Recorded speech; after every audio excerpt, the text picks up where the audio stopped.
Bismillahirrahmanirrahim. Assalamu alaikum. Welcome to Newsroom. I am your host, Khalid. Today is the 23rd of July 2025.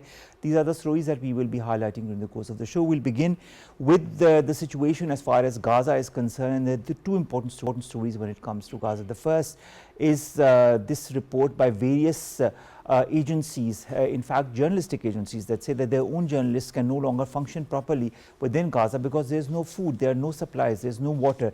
And these are journalists, ladies and gentlemen. These are not the people, the women, the children, the men who are suffering since months and months because of the brutalities of Israel. And then they say that this is not a crime against humanity, this is not genocide. What else is this if not genocide?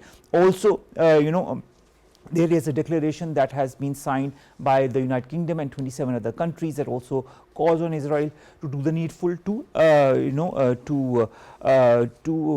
end the war in Gaza as we speak. But will Israel end that war is another question altogether, because we've seen so many resolutions in the United Nations Security Council, in the UNGA, and nothing has happened as a result of that. This is going to be our first segment, ladies and gentlemen. Our second story concerns the business sentiment across the country. While the PSX is soaring to new heights, it shows investor confidence, and also the recent meeting that was held between the business leaders and the Chief of the Army Staff, Field Marshal Ozzy Osbourne, is a step in that direction as well. And the fact remains that the business community in Pakistan now seems to be sure that the country is moving in the right direction, at least financially or economically. Then we are going to talk about India's false claim of Operation Sindoor that has been exposed once again. And we also know that Donald Trump has time and again highlighted the fact that India has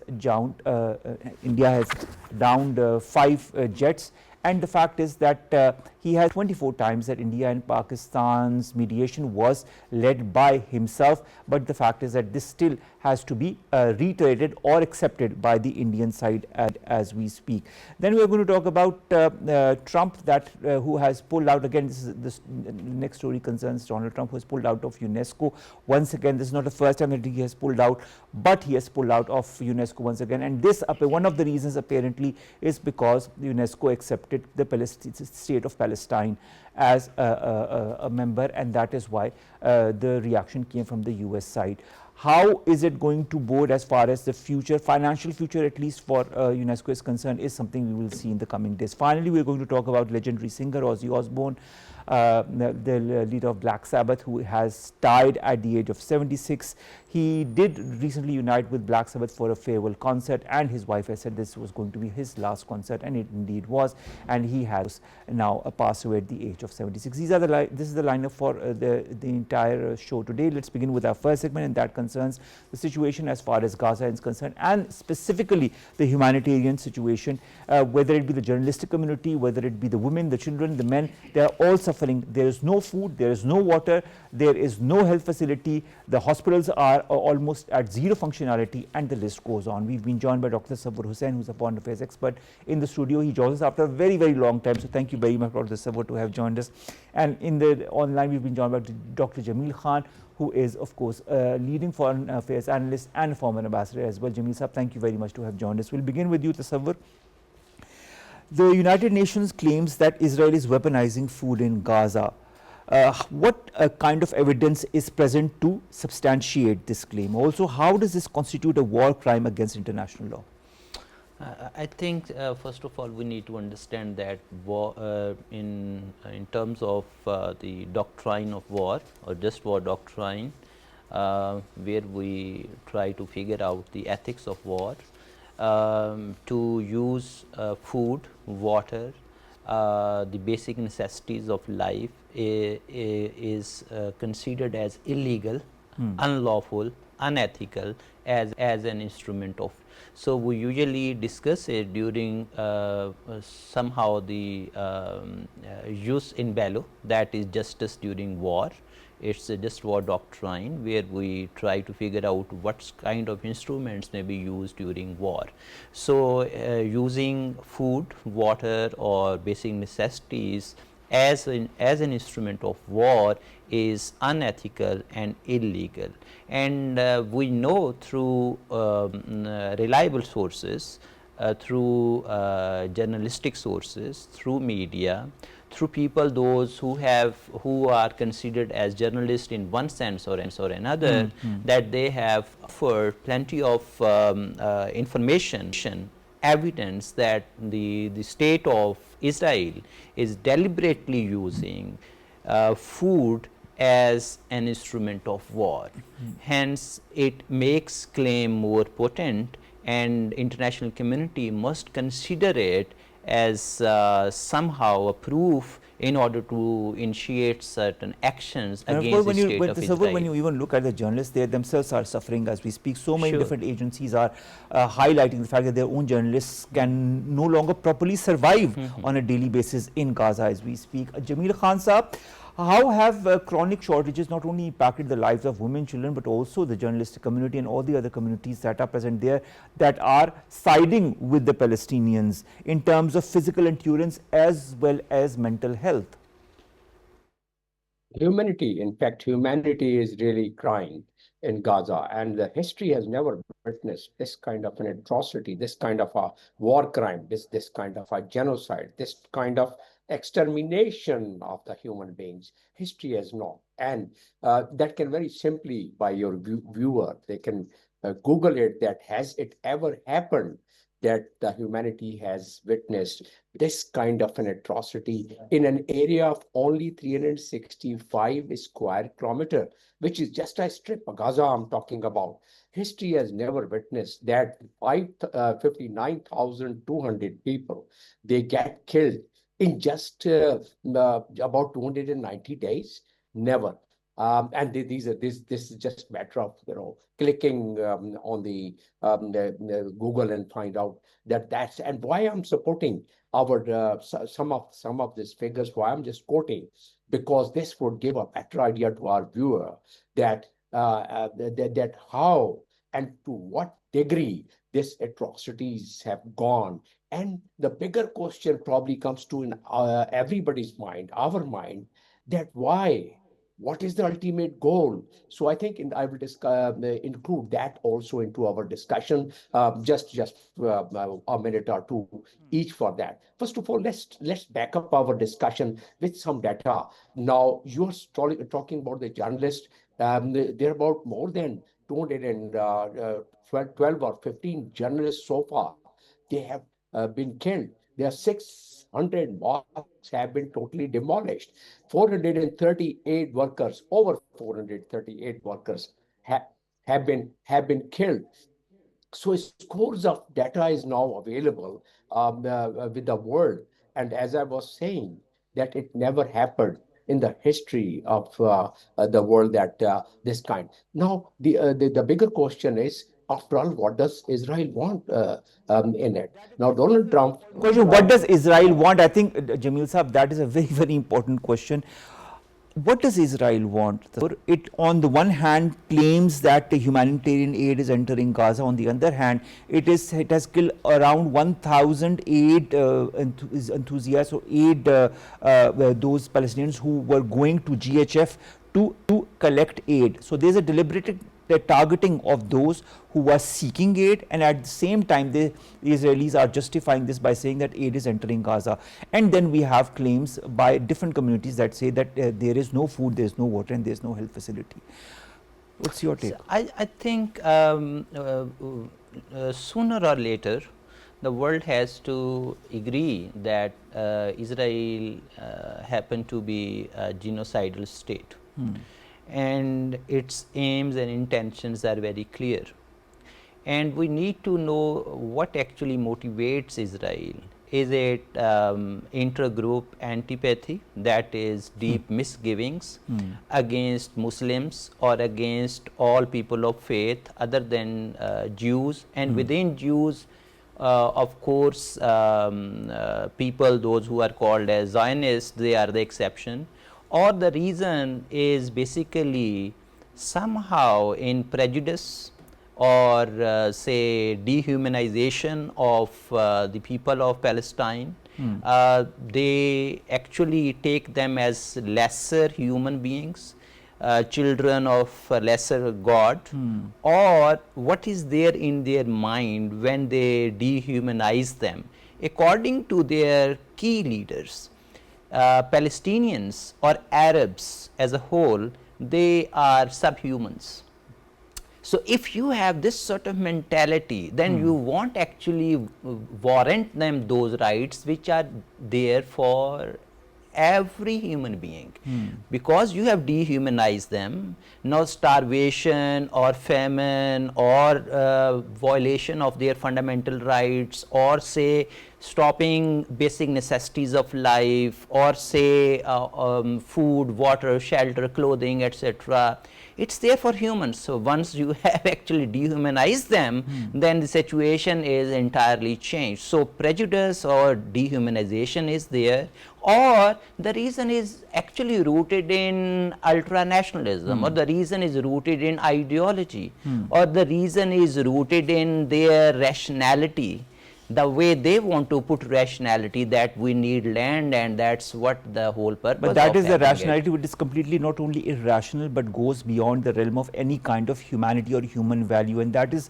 what needs to be hammered into their heads, and they need to stop this before this turns to a point of no return. Oh, yes. I fully agree with you. I think that the time now calls upon all the civilized states of the world that they should take immediate action. Whatsoever is going on, it's actually disgrace to humanity. All right. Jamil Saab, I'll cite 2-3 examples. First, one of the journalists says he's not just reporting the news, he is living the catastrophe. Around 33 Palestinians, including 12 children, have died in the last 48 hours of malnutrition. You were talking of journalists, 200 journalists have died so far, as per reported by Journalists Without Borders. Antonio Guterres says that malnutrition is soaring and starvation is knocking on every single door. More than 108 groups, Jamil Saab, more than 108 groups have warned that mass starvation is spreading in Gaza, and it will also go beyond a point of no return if it is not stopped. How can this stop? Will it stop, or has this been the intention of the Israelis from day one? Well, it would stop because people who are starving, either they will die or they would have to really opt to leave Gaza. And they would then be allowed to leave Gaza. And by then, Libya has been approached, Sudan has been approached.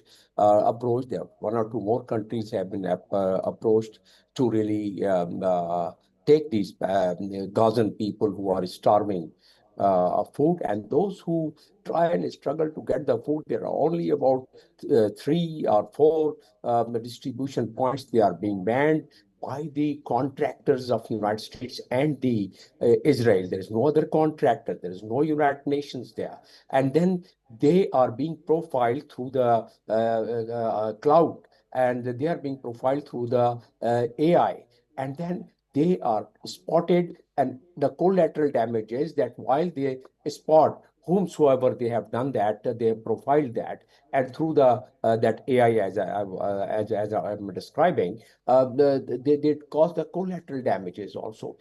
We have agreed, Jamil Saab, collateral damage is there, but the fact is that in this collateral damage, it is the Palestinians, it is the women, children and men, and all the communities who are trying to help them directly or indirectly, that are the victims.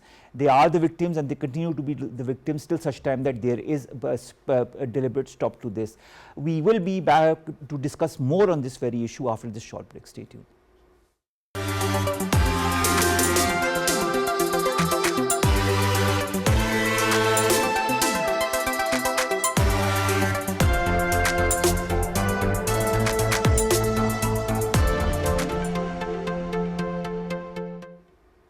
Welcome back. I'm discussing Gaza and the latest situation. The Savur, I'd like to understand, there is a statement that has come from around 28 international partners, including the United Kingdom, to push Israel to stop whatever it is doing within Gaza. But the language is very cautious, the language is very diplomatic. In your point of view, why is that? Why is there's not a more open or more blunt language or, point of view used in this statement? Is there a reluctance to confront the reality of genocide in Gaza by the international community as well? I think the the answer actually lies in the fact that states actually back off when it comes to taking collective actions. And why states back off? There are a couple of reasons. One is states have their own strategic interests, they have their own political interests, they have their own economic interests, and sometimes leaders have their own ideological interests. And due to these factors, states actually back off. And whenever it comes to the collective action or the issues which actually demand collective action, states have their own priorities. Because in international relations, when we come to the situation that is called as a real world situation or say real politic, then states actually put forward their own national interest over the interests of other nations. Now, the issue of human rights, which actually we are talking about, is never, or it has never been on the top priority of states, except when it actually serves their ulterior political motives. For example, United States and all these European states which you were actually just referred, these states were on the forefront when there was military humanitarian intervention in Libya was taking place. And it was due to these states excuse me, and the United States of America under the leadership of these transatlantic world, the military humanitarian intervention against the Gaddafi regime actually carried out by forces, joint forces, and that was to end atrocities against human rights that was allegedly being carried out by the Gaddafi regime. Now, the situation in Palestine is way more worst. There arises a question: why is there kind of a thing that we may call it hypocrisy? Because it's not drawing parallels. It's more than drawing parallels when it comes to the situation in Palestine and the situation in other parts of the world when humanitarian interventions were carried out, historically speaking, be it the situation of Bosnia or Rwanda or Darfur or Congo or Libya or Syria. The situation in Palestine stands out. Exactly, it stands isolated, and it is a situation that is more grave than all the other situations that we've seen, at least in the last few years. Thank you very much, Dr. Safwar Hussain, to have joined us. We will also ask Dr. Jameel as the last question as far as this important segment is concerned. Israel expanding its settlement within the occupied West Bank, including the E1 plan that we have heard and seen people talk about as well. How does that undermine, in your point of view, the viability of a two-state solution and fuel further instability in the region?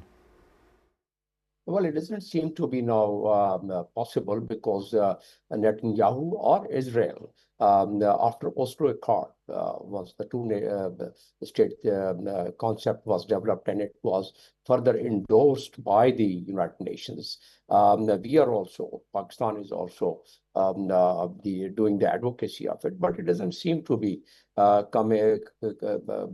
materializing because Israel has very clearly defined that there is no such two-state in their policy. So they totally deny that. In fact, they are trying to really convert it into one state, and that's what we can see. And that's what the horrors, what we see is the one in that direction. And as I was mentioning in the previous segment, that the starvation, that the slaughtering of the people around through AI and otherwise, all these are happening because the people, they become so desperate and they just fight for their life instead of thinking about Palestine and thinking about staying in Gaza. And anyone and anywhere, if they find any refuge, probably they'll start shifting the way situation has been. And that's what the Israel was aiming at. And that's what Netanyahu is saying. And he's very, very clear. Release all my hostages, and he's not really making commitment how many, although there has been a Security Council resolution passed in this context, not one, but we have discussed that who respects and regards Security Council resolution 48 once it comes to the geopolitical interest in terms of the United States and the Israel.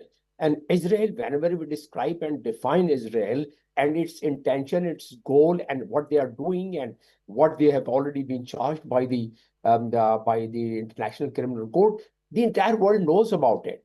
But then we have to really, our mind goes to the Greater Israel, which the concept was established in 1897 in Switzerland once Zionism. Mir Ahmed Khan Sahab, since 1897, Israel has been hell-bent on establishing this Greater Israel, and now we are seeing more and more evidence that Israel is moving in that direction with the help of many of its friends and partners. Let's hope this does not end the way a lot of people across the world are seeing it might end, or observing that it might end, and let's hope that better sanity prevails before it's way too late. Thank you very much, Jameel Ahmed Khan Sahab, to have joined us. Our second concerns the situation as far as our economy is concerned.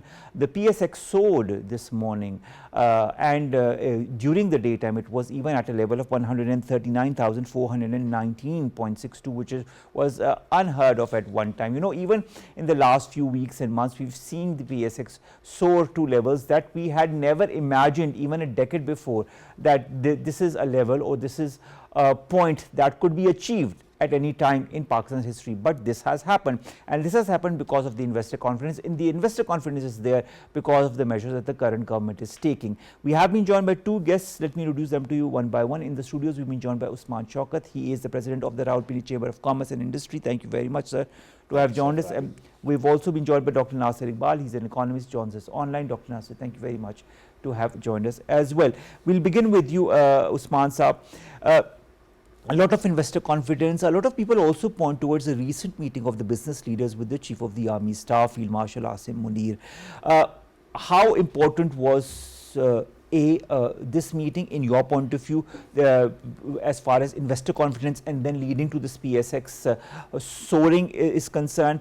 And how are the other measures that you feel as the president of a very important chamber that the current government is taking, also pushing the economy in the right direction? Well, thank you for having me on the show. It's always a pleasure.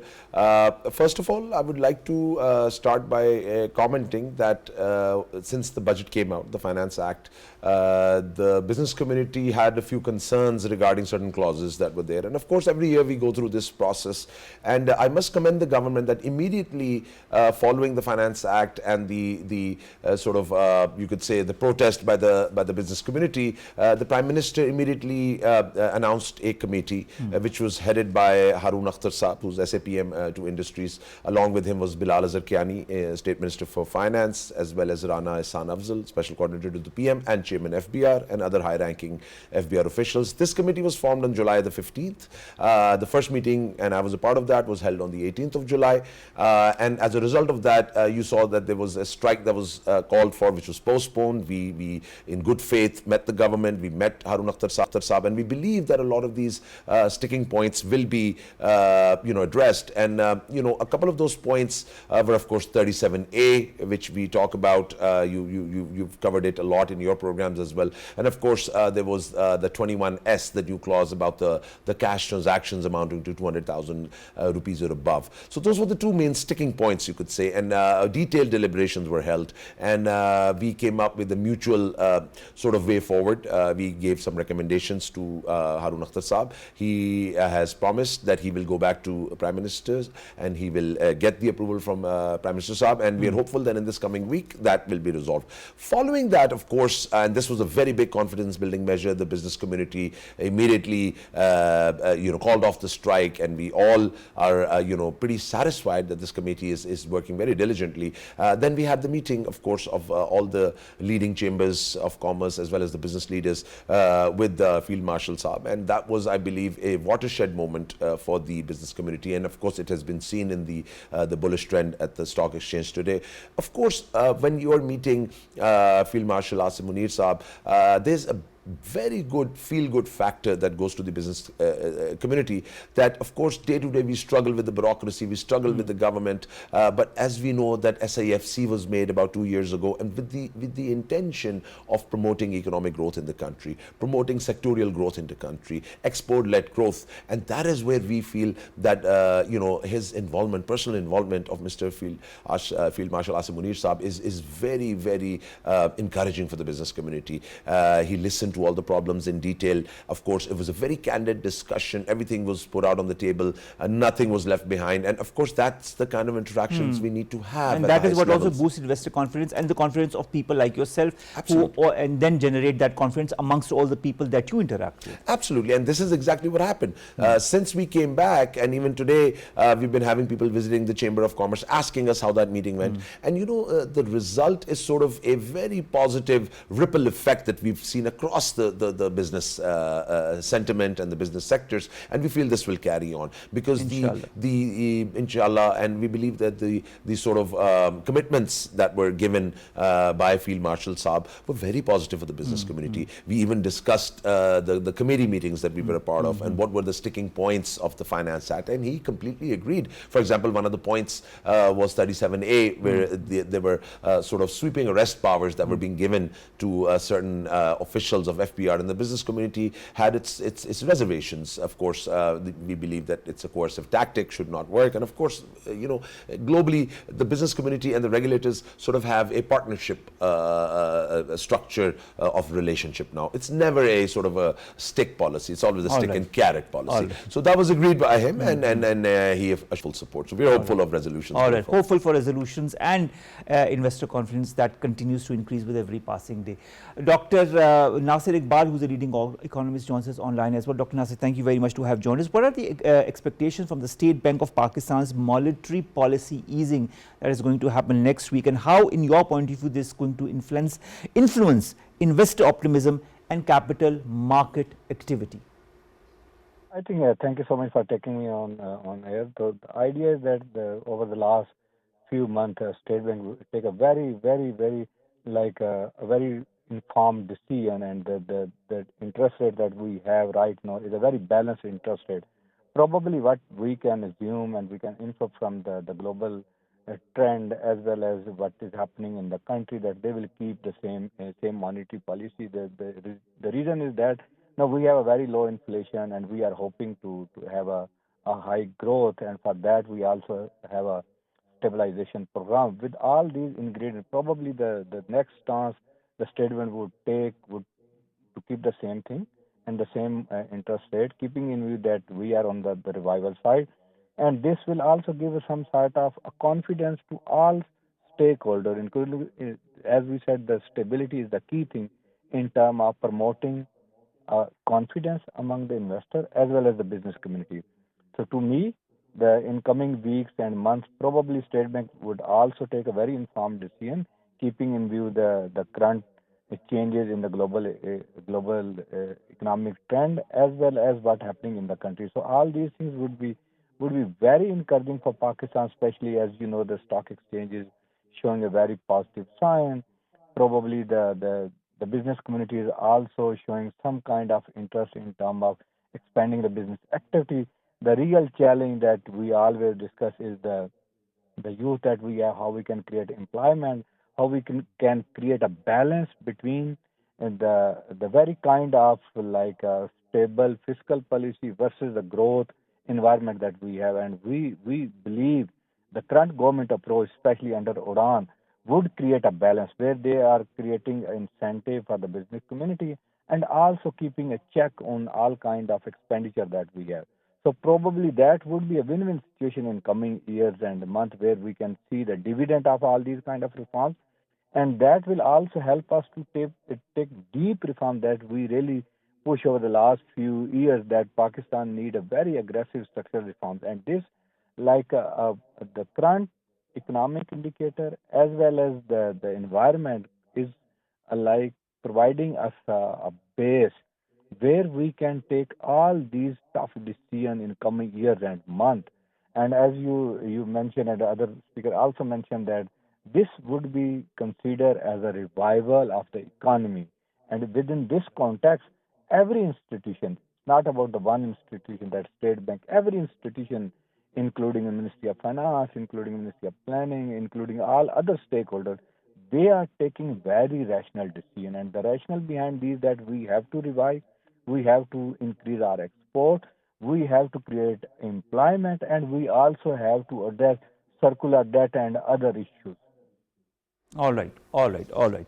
Usman Shaukat Sahab, I'd like to understand the robust finance earning forecast and the anticipated annual payouts suggest that the financial health of Pakistan's key sectors is improving. What's your take on that? And also what are your expectations? Because I just asked him about the monetary policy, whose meeting is going to be held on the 30th of this month. What do you expect as a chamber of a very important chamber of commerce and industry? Sure. Absolutely. First of all, the monetary policy is very important, and we've been talking about that for a long time. Our expectations are that the rate should be lowered further. We believe it should immediately go down into the single digits. We've been hearing of that for a long time, and I think it's about time that we move towards that direction. So we believe a 200 basis points reduction or plus should be given, because the last few meetings we have not seen any reduction in the rates, and this was anticipated due to the inflation numbers, but the inflation numbers are pretty good at this point. So we believe that the impetus is there for the rate cut. So we hope that that will further stimulate, and this was something that actually the meeting with the Field Marshal Saab, this was discussed as well, and he was of the view as well that rate needs to come down. So we are hopeful that that will be happening soon. Again, when we talk about the corporate earnings and we talk about the stock market performance, we saw that the recent surge, of course, came from the business confidence stemming from the positive pro-government, and the meetings that we've been having and the discussions. But a lot of it came from the corporate earnings. We saw the fertilizer sector perform really well, the oil and gas sector, the energy sector, the cement sector. So we are very, very hopeful that this strong corporate growth that's being demonstrated by these earnings will continue. This shows that there is sectorial strength, that sectorial strength is going to continue because of the macroeconomic stability, which is now sort of trickling down to the microeconomic stability that we always used to talk about. So I think that is what we are seeing now with the corporate earnings.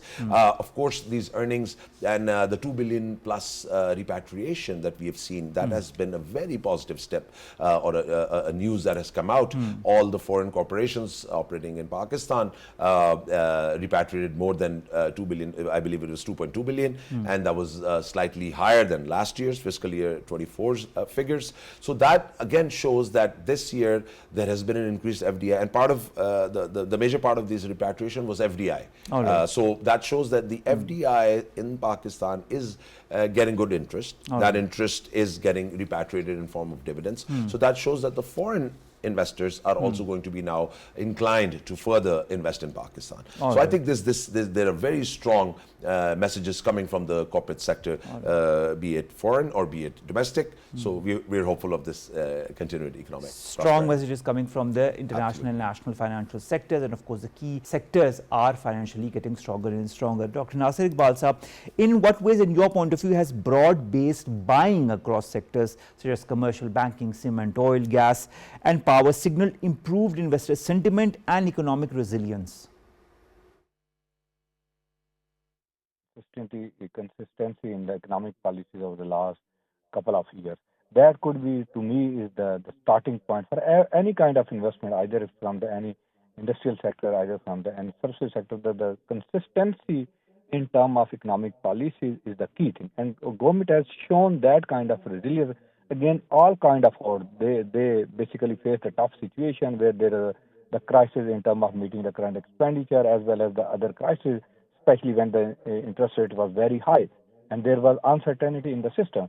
But now there is a kind of stability and certainty in the system. And everyone knows that this government would definitely complete its tenure, and also the policies those are government introducing, even under SIFC, even under the Udan Pakistan, even under any kind of umbrella that we have, would provide a kind of leverage that we are advocating over the last few years, that the investor confidence is key for the revival of the economy, especially if we talk about the export promotion, if we talk about the internal domestic production that led to the job creation. So to me, all these indicators, and as I mentioned, that the statement should take a very informed decision in term of keeping this interest rate as a fix on the same thing. But of course, the business community is assuming that it would be further in a single digit. Of course, if they have some kind of leverage in term of taking into account the current trend in inflation as well as the growth, probably they may take a decision in terms of reducing. But to me, even if they kept it the same, it would be a very encouraging for the business community, and definitely the sign that you are seeing in terms of the performance of the stock exchange, in terms of increasing the overall the business sentiment within the economy. Everything showing a kind of confidence on the system, and this would be the fundamental if you really have to revive your economy, if you really have to transform your economy. The first important part is to create a confidence on the system, and the people start believing that this system ultimately will deliver. Of course, there are some political hitches, and we have to address those as soon as possible. And also, we have to create some kind of further rules that provide a protection to these business communities, in a sense that they are free to work, they are free to do any kind of business. They are not trapped in the NOC culture. They are not trapped into the permission culture. They are allowed to do any kind of business as long as they are work within the Constitution of Pakistan. So there would be no such restriction, and government is listening to all these reforms, and probably the Prime Minister took a very strong take on these reforms, and they ask every ministry to come up with the reforms where the objective is to create ease, where the objective is to provide some kind of conducive environment to all communities, not only the business community, to the services sector, to the retailer sector, to the production sector, every kind, because then we can create a value chain where every actor would contribute in terms of economic development. All right, that's wonderful advice from you, and we'll take that to heart, if not more. Thank you very much, Dr. Nasir Iqbal, to have joined us, leading economist Dr. Nasir Iqbal talking to us. Last question to you, Smart Shop. And I was about to ask you about the vibrancy and liquidity of Pakistan's capital markets, but I found his point of view very interesting. Revival of economy or the strengthening of economy. He talks about the confidence in system. He talks about the rules for protection of the business community, and he talks about the reforms. How important are those to the different chambers of commerce and industry that are functioning in Pakistan? No, I would say they are absolutely very, very important. And of course, when we talk about safeguarding the business interests and safeguarding the business policies, we always talk about a charter of economy.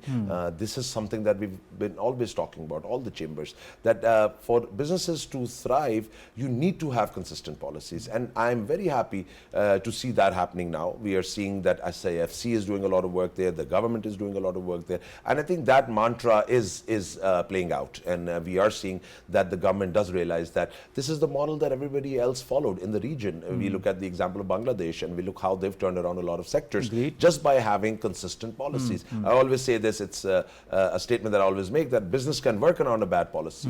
You cannot work around an uncertain policy. Agreed. So give us certainty and we'll give you the results. All right, and we're already seeing the results. I hope with more certainty, the results will be even brighter and stronger. Absolutely. Thank you very much, Usman Absolutely. Chaukas. Thank you so much. Kindly stay with us for a few more minutes till I end the show. Our third story, ladies and gentlemen, concerns Donald Trump, who reiterates that 5 jets have been downed during the conflict between Pakistan and India. This is not the first time that he reiterates it, and to add to that, the 24 times that he has said that he was the one who moderated the peace talks or the ceasefire between Pakistan and India after the conflict that ensued between both the nuclear armed states. And this, as to date, is being denied by the Indian side. But the fact is that the US side is adamant on highlighting this time and time again, as to maybe to the detriment of the Indian side, but that is exactly what is happening. Next, ladies and gentlemen, the United States. Let's talk again about the United States. It has withdrawn from the UNESCO. They have informed the UNESCO Director General Andre Azoulay of the decision to withdraw from UNESCO because they say that continued investment in UNESCO is not in the interest of the US. This brings us to the end of today's Newsroom. We'll see you inshallah tomorrow with news segments, and attend to us, you in Pakistan. Stay safe. Allah Hafiz.